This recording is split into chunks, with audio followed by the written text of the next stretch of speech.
కూడా పావన జీవులమే, దివ్య జీవులమే. ఇది మనం గ్రహించాలమ్మా. బాబాయి మొదలు అందరి శిష్యగణము మనం అందరము కూడా దివ్య జీవనము అయినాము అని చెప్పడానికి ఈ సందర్భాన్ని ఉల్లంఘించడం జరిగింది. సరే, నాకు ఇచ్చిన సమయంలో ఇంకొక 15 నిమిషాలలో అమ్మ గురించి ఒక మాట చెప్పగలిగే ప్రయత్నము చేస్తానమ్మా. ఏ ఆధ్యాత్మిక కార్యక్రమానికి మనము వెళ్ళి వచ్చినా నేను చాలా ప్రవచనాల్లో, ప్రసంగాలలో ఈ ప్రశ్నలు చెబుతానమ్మా. 3 ప్రశ్నలు మనల్ని మనము వేసుకొని తీరాలి.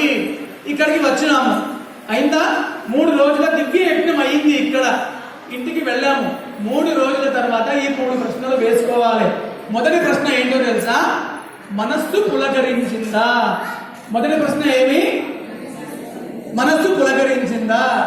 రెండవ ప్రశ్న తనువు పరవశించిందా? రెండవ ప్రశ్న ఏమి? మూడవ ప్రశ్న తాదాత్మ్యము చెందినామా?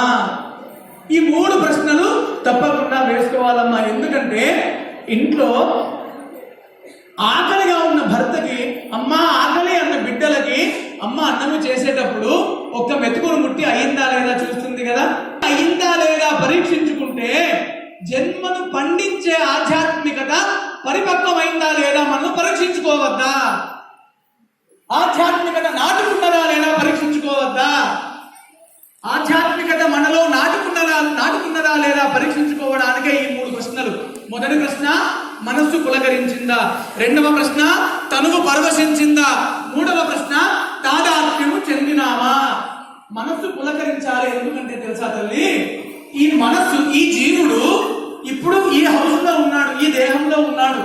ఈ దేహానికి పూర్వము ఎన్ని కోట్ల దేహాలు మార్చెనో. జీవుడి యొక్క మనోఫలకం, జీవుడి యొక్క మనస్సు అనేటువంటిది వాస్తవానికి పరిశుద్ధమైన తెల్లటి కాగితము.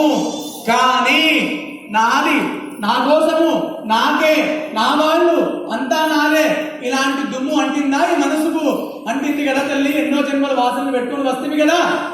మరి ఈ కాగితం, ఈ తెల్లటి కాగితం పైన ఆవహించిన దుమ్ము ఊడిపోవాలంటే కాగితాన్ని అట్లా దూరం పెట్టుకొని గాలి విసిరితే పోతుందా?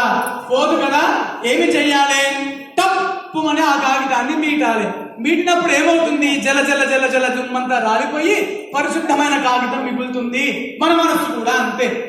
ఇంత నామాలకు వచ్చినాము, బాబాయ్ ఆధ్వర్యంలో, తన శిష్యగణం ఆధ్వర్యంలో ఇంత మహాయజ్ఞానికి వచ్చినాము. మనస్సు పులకరించాలన్నా కోట్ల. మీకు ఇంకా ఇవాళ రేపు పిల్లలకు అర్థం కావాలంటే వాట్సాప్ లో క్లియర్ చాట్ కొట్టుకున్నాను.